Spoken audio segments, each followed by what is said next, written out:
ये कहानी हमें एक लेडीज वकील ने सेंड की है। उनका कहना है, ये मेरी आपबीती कहानी है और ये कहानी उन औरतों के लिए जो विधवा होती हैं और उनके पास बच्चे होते हैं और उन्हें बाद में किसी और आदमी से प्यार होता है। उस सिचुएशन में उस बच्चे का क्या भविष्य होता है। क्या एक विधवा औरत जिसके पास बच्चे हों उसे दूसरी शादी करनी चाहिए या नहीं? मुझे कमेंट में ज़रूर लिखिएगा। आप लोग मेरी कहानी ज़रूर सुने। क्या पता मेरी आपबीती कहानी से आप लोगों की ज़िंदगी सुरक्षित हो जाए। मेरी दुखभरी आपबीती कुछ इस तरह है और यह कहानी वकील साहिबा के पति की तरफ से लिखी गई है। वीरेंद्र साहब के बंगले के बाहर मैं पकौड़े बेचता था। एक दिन उनकी मैडम मुझसे पकौड़े खरीदने के लिए आई और मेरे पास अपना एक बैग रखकर चली गई। बोली, ये अमानत है मेरी, मैं जल्द आकर आपसे ले लूंगी। कई साल बीत गए मगर वह अपनी अमानत लेने वापस नहीं आई और मैं रेहड़ी से बड़े बड़े होटलों का मालिक बन गया। एक दिन अचानक मेरी नज़र वीरेंद्र साहब की मैडम पर पड़ी, जो फटे पुराने कपड़ों में सड़क किनारे बैठी थी। मैं भागता हुआ गया और उनकी अमानत लौट आया तो वो मुझे देखकर मुस्कुरा पड़ी। बोली, उसे एक बार खोलकर तो देखो। मैंने कांपते हाथों से जो ही खोला, एल तो मेरा कलेजा मुंह को आ गया। मैं एक मामूली सा पकौड़े बेचने वाला इंसान था। वीरेंद्र साहब के बगले के पास एक छोटी सी रेहड़ी लगाता था।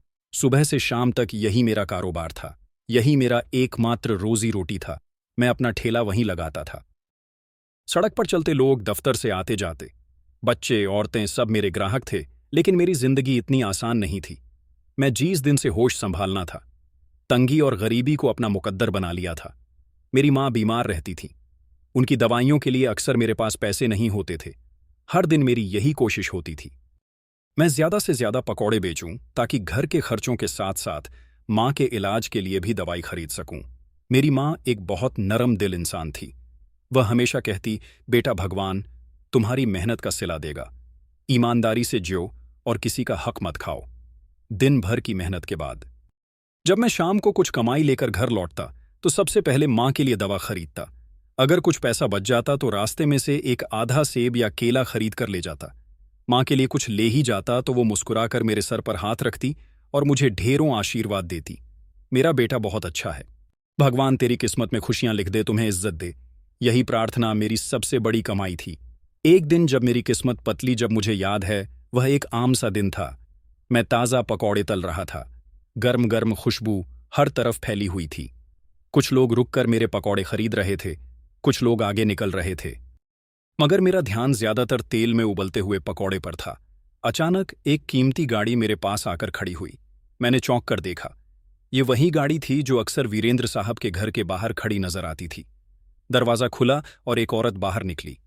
नॉर्मल कपड़े पहन रखे थे और मास्क लगाया हुआ था। बस आंखें नजर आ रही थीं। अपने आंखों के अंदर कोई तूफान छुपा रखी थी। वह धीरे धीरे मेरी तरफ आई। मैंने जल्दी हाथ साफ किया और उनकी तरफ ध्यान दिया। उन्होंने नरमी से कहा, बेटा कुछ पकौड़े दे दो। मैंने जल्दी से अखबार में पकौड़े लपेटा और उनके हाथ में दे दिए। वह चुप से खड़ी रही, जैसे कुछ कहना चाहती हूं मगर कह ना पा रही थी। फिर अचानक उन्होंने एक छोटा सा ब्राउन चमड़े का बैग मेरे ठेले पर रखा और धीरे शब्दों में बोली, ये मेरे लिए बहुत कीमती है, इसे मेरी अमानत समझकर रख लो, मैं जल्दी आकर ले लूंगी। मैं हैरान था, दीदी ये सामान तो बहुत कीमती लग रहा है। मैं अपने पास कैसे, उन्होंने हाथ उठाकर मुझे रोक दिया।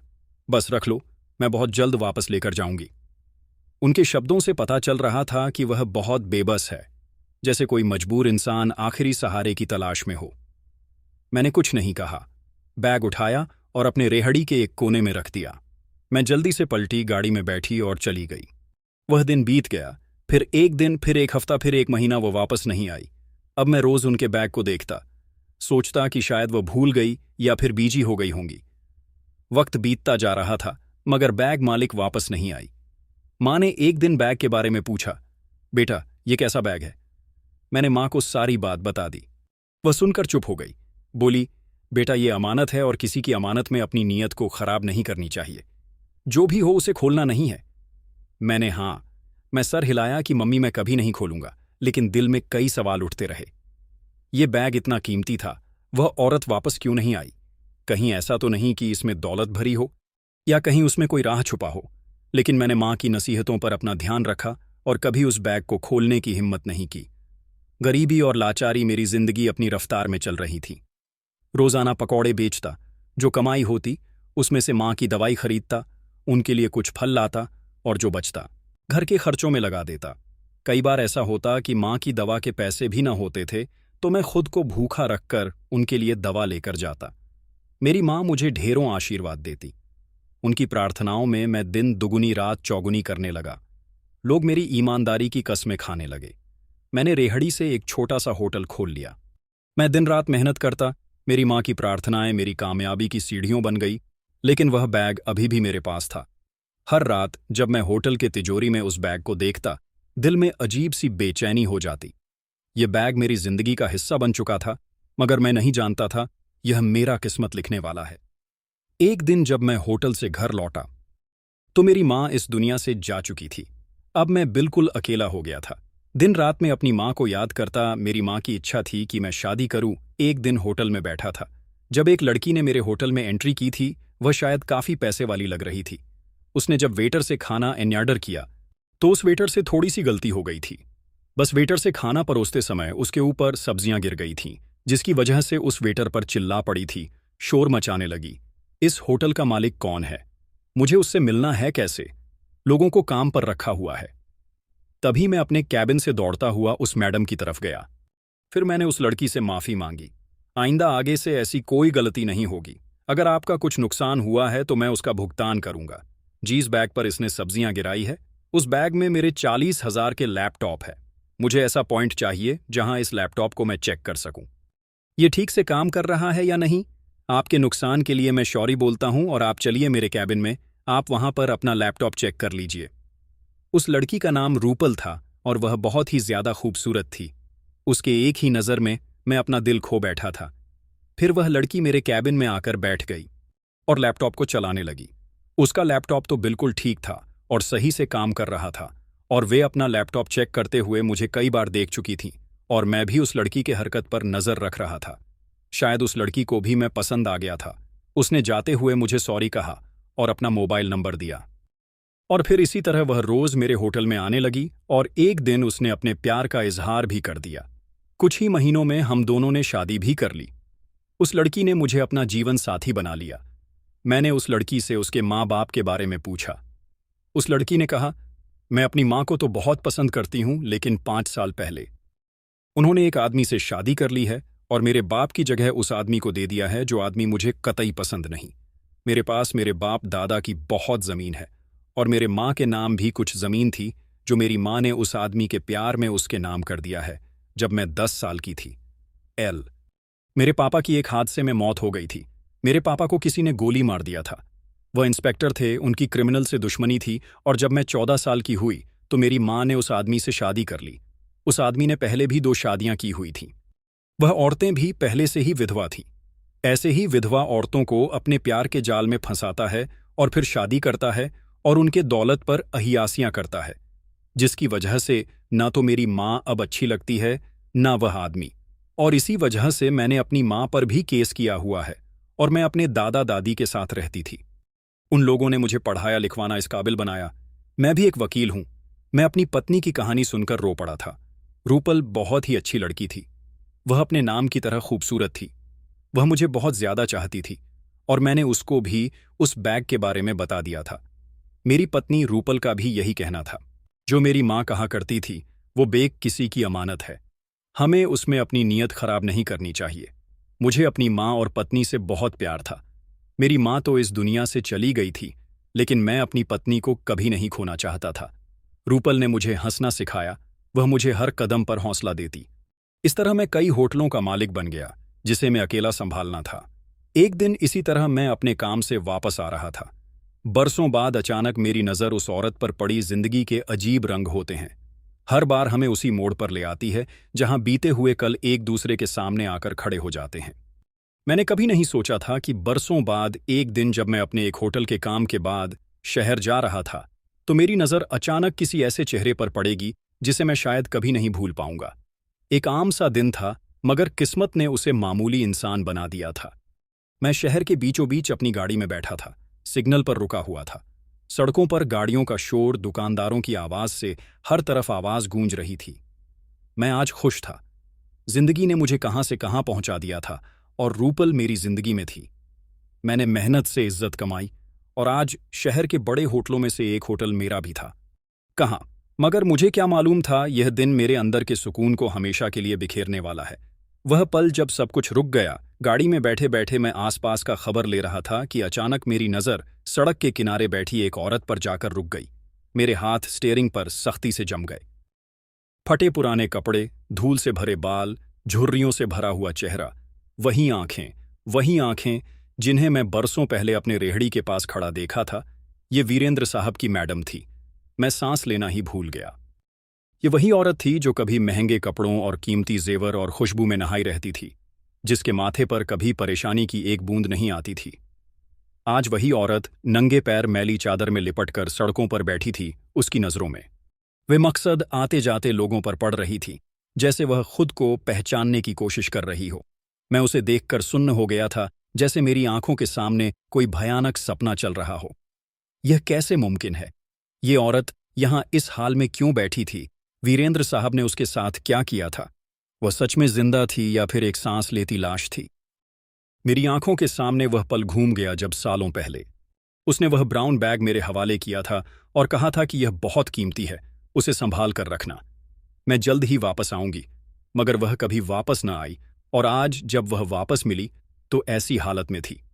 मुझे एक ऐसी चीख सुनाई दी। मेरे कानों में कुछ आवाज गूंजने लगी। आसपास के लोगों की बातें नहीं थी, उस औरत की चीख थी। तुम वही आदमी हो जो वीरेंद्र साहब के बंगले के बाहर पकौड़े तलते थे? मैंने कहा, हाँ माँ, मैं वही आदमी हूं। आपका बैग अब तक मेरे पास बिल्कुल सुरक्षित पड़ा हुआ है। वह अपने हाथों से मेरे सर को छूने लगी, भगवान से ढेरों प्रार्थनाएं करने लगी। हे भगवान, अब उस वीरेंद्र को कोई नहीं बचा सकता। बेटा, तुम उस बैग को लाकर मुझे दोगे? मैंने कहा, माँ, पहले आप मेरे घर चलिए।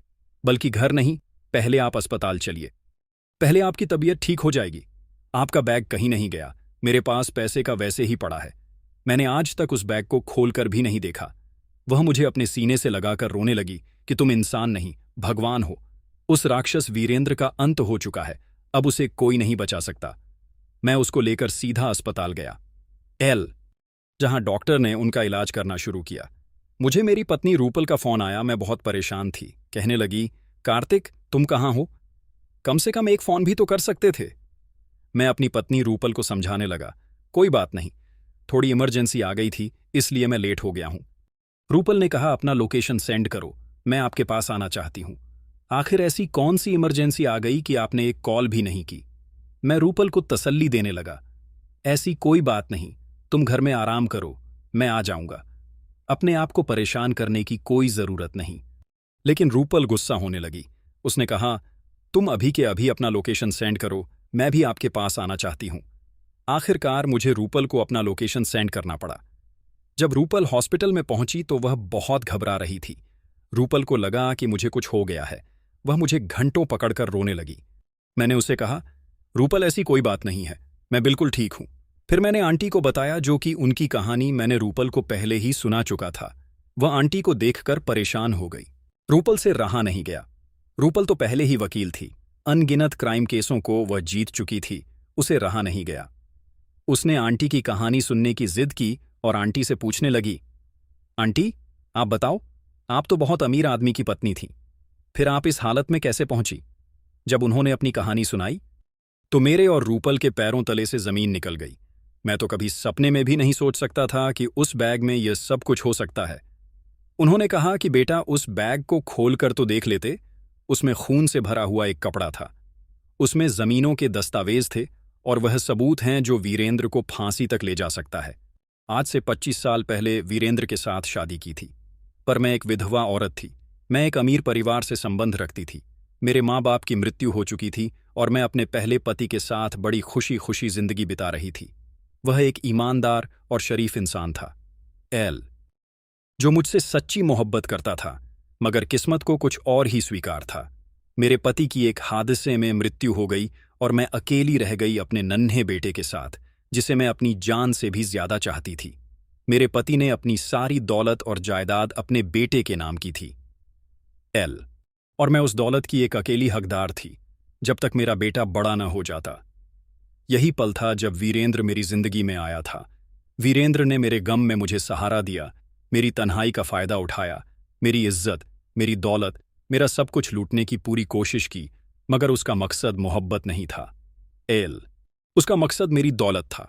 वीरेंद्र ने मुझसे शादी कर ली, मगर हकीकत में वह मेरे दिल का नहीं, मेरे बैंक अकाउंट का मालिक बनना चाहता था। मुझे पहले तो सब कुछ ठीक लगा, मेरा ख्याल रखता था, मेरे दुख दर्द को महसूस करता था। इसी तरह मेरा जीवन साथी बनने का ड्रामा करता रहा। मगर वीरेंद्र का सब्र का पैमाना भर गया था। जब उसे मालूम हुआ कि मेरी सारी दौलत मेरे बेटे के नाम है, वह एक पल में बदल गया। उसकी आंखों में जो मेरे लिए प्यार था, वह अब खत्म हो गया था। अब वह लालच था, गुस्सा था और एक साजिश थी। पहले दिन से ही वीरेंद्र मेरे बेटे को पसंद नहीं करता था, मगर मैंने उसे नजरअंदाज किया। सोचा कि शायद टाइम के साथ साथ बदल जाएगा। मगर एक दिन जब उसने मेरे वकील से मेरे दौलत के बारे में सब कुछ जान लिया, तो उसका रवैया पूरी तरह बदल गया। तुम्हारी दौलत तुम्हारे बेटे के नाम है, उसने सख्त शब्दों में पूछा था। मैंने धीरे से कहा, हाँ, यह मेरे पहले पति की आखिरी निशानी है और मैं उसे यह हक देने से पीछे नहीं हटूंगी। वीरेंद्र के चेहरे पर जो गुस्सा था, मैं कभी नहीं भूल सकती थी। उसी दिन मैं जान गई मेरा बेटा खतरे में है। जब मेरा बच्चा छीन लिया गया, एक रात में अपने बेटे के साथ बैठी थी, वह मेरी बाहों में सो रहा था। दरवाजा धीरे से खुला और वीरेंद्र अंदर आया। उसकी आंखों में कोई तरस नहीं था, कोई हिचकिचाहट नहीं थी। ये बच्चा जिंदा रहेगा तो सब कुछ बर्बाद हो जाएगा। मेरा कलेजा दहल गया। वीरेंद्र, क्या करने जा रहे हो? मैंने ठीक कहा, उसने मेरे बेटे को मुझसे छीन लिया। मेरी दुनिया उजड़ गई। उसने मेरे बेटे को जान से मार दिया और बस में शून्य होकर उसे देखती रही। उसने मेरा दौलत छीन लिया और वह मुझे भी जान से मार देना चाहता था, लेकिन मैं उस बंगले से भागने में कामयाब हो गई। और सारे सबूत मैं तुम्हारे हवाले कर दिया, लेकिन मैं भूल गई थी कि मेरे पास तो कुछ बचा ही नहीं था। जो कुछ सबूत था मैंने तुमको दे दिया था और मैं अपनी जान बचाती हुई वहां से भाग आई। सबूत तो था, लेकिन कहां, मुझे होश नहीं था, क्योंकि मैं अपने बेटे के गम में इस तरह अंधी हो गई थी। और भगवान ने आज तुम दोनों को मेरे पास भेज दिया है। आंटी की कहानी सुनकर हम दोनों के आंखों से आंसू बह रहे थे। रूपल को लगा जैसे वो उसकी मां है, लेकिन रूपल की मां तो जिंदा थी, लेकिन रूपल की मां की कहानी लग रही थी। रूपल ने कहा कि मां, पहले आप ठीक हो जाओ, हम घर चलकर बात करते हैं। मैं अपनी पत्नी रूपल और आंटी को लेकर घर आया। जब उस बैग को हमने निकाला तो हमारे पैरों तले से जमीन निकल गई थी। वह वीरेंद्र को छोड़ना नहीं चाहती थी। अब यह सब सच्चाई रूपल की मां को कैसे बताई जाती? वह तीनों वापस आकर सारी रात इस बात को सोचते रहे। आखिर अब यह खबर रूपल की मां को कैसे पहुंचाई जाए, क्योंकि रूपल की मां अब रूपल से बहुत नाराज थी, क्योंकि रूपल अपनी मां के साथ बिल्कुल भी नहीं रहना चाहती थी और उसने कोर्ट में साफ साफ कह दिया था कि मैं तुम्हारे साथ नहीं रहना चाहती, जिसकी वजह से रूपल की दौलत भी बच गई थी। रूपल के मां के नाम भी काफी सारी दौलत थी। उस पर आज वीरेंद्र राज कर रहा था और वह काफी ताकतवर भी था, क्योंकि ऐसे कई अमीर विधवाओं को उसने अपने जाल में फंसाया था और उनकी दौलत हड़प कर अमीर बन गया था। और जीती जागती सबूत इस वक्त रूपल की मां थी। लेकिन रूपल की मां वीरेंद्र के खिलाफ कभी नहीं जा सकती थी, क्योंकि वीरेंद्र से वह अंधा प्यार करने लगी थी, लेकिन वीरेंद्र को सलाखों के पीछे तो पहुंचाना ही था। तब इन तीनों ने रात भर बैठकर एक प्लान बनाया। रूपल को और आंटी को तो वीरेंद्र अच्छी तरह से पहचान सकता था, लेकिन 15 साल के बाद शायद कार्तिक को नहीं पहचान सकता था, क्योंकि कार्तिक से उसका ज्यादा आमना सामना नहीं हुआ था और कार्तिक भी इस वक्त काफी अमीर हो गया था। उसके कई होटल थे। वह नौकरी की तलाश में वीरेंद्र के बंगले तक पहुंच गया। वीरेंद्र को एक ड्राइवर की जरूरत थी। कार्तिक उसका ड्राइवर बन गया। अभी उसके बंगले में 10 दिन ही नौकरी की थी। उसकी नजर रूपल की मां पर पड़ी।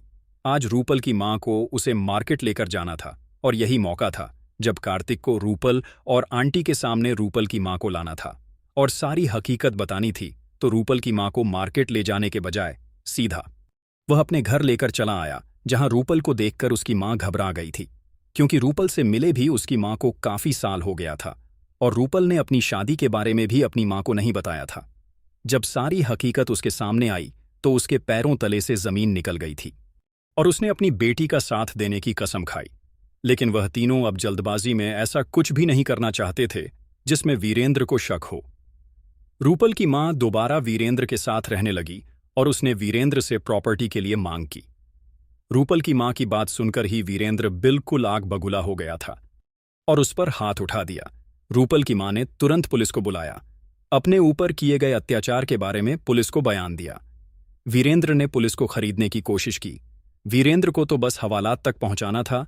तभी कार्तिक सामने आया और पुलिस को गवाही दी कि मैंने खुद देखा है इनको मैडम के ऊपर हाथ उठाते हुए, और यह उनकी कोई पहली पत्नी नहीं है। उनकी 3-4 पत्नियां थीं और वह सभी के सभी अभी गायब हैं। पुलिस ने यह बयान दर्ज कर लिया और वीरेंद्र को दबोच लिया गया। वीरेंद्र को जेल पहुंचा दिया गया, लेकिन वीरेंद्र कोई कमजोर आदमी नहीं था। वह तो अच्छे से अच्छा वकील कर सकता था और तुरंत बाहर आ जाता। लेकिन रूपल भी वकीलों की बादशाह थी। उसने कई ऐसे कैच जीते थे। उसने सारे सबूत और गवाह इकट्ठे कर दिए और तारीख पर तारीख बढ़ते गए और हमारा केस स्ट्रांग होता गया। हर तारीख पर वीरेंद्र की पोल पट्टी खुलते गए। सारे सबूत उसके खिलाफ मिलते गए। अब रूपल की मां भी अपनी बेटी की तरफ से थी। उसने भी वीरेंद्र पर कई इल्जाम लगाए और सारे इल्जाम सच्चे साबित हुए, और उस पर एक बच्चे के कत्ल का इल्जाम भी और 3 विधवा औरतों के दौलत हड़पने का इल्जाम भी था। उस पर 420 का मुकदमा दर्ज किया गया। विधवा औरतों के दौलत हड़पने का इल्जाम और बच्चे के कत्ल करने के इल्जाम में उसे फांसी की सजा सुनाई गई। और यह सब हुआ था कार्तिक की वजह से।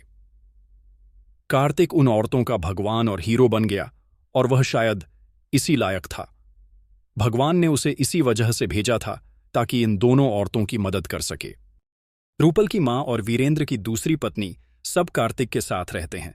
वीरेंद्र की फांसी की सजा हुई, लेकिन अभी उसे फांसी नहीं हुई है और ना जाने कब फांसी होगी। अभी कोर्ट में केस चल रहा है। जालिम चाहे जितना जुल्म करे, एक दिन उसे अपने कामों की सजा मिल ही जाती है। एल और मेरी वीडियो जहां से भी आप लोग देखते हैं, कमेंट में अपने शहर का और राज्य का नाम जरूर बताइए। मुझे आप लोगों के कमेंट पढ़ने में बहुत ही आनंद आता है, और उन सभी का मैं बहुत बहुत धन्यवाद करना चाहती हूं जो लोग मेरी वीडियो को देखते हैं, लाइक करते हैं और शेयर करते हैं। अगर आपको आज की कहानी पसंद आई है तो वीडियो को जरूर लाइक कीजिएगा और अपने दोस्तों के साथ शेयर भी कीजिएगा। और हाँ, अगर आपने अभी तक हमारे चैनल को सब्सक्राइब नहीं किया है तो जरूर सब्सक्राइब कर ले। मिलते हैं हम अपनी कल की एक और नई दिलचस्प कहानी के साथ। मुझ पर सदा अपना प्यार और समय बनाए रखें।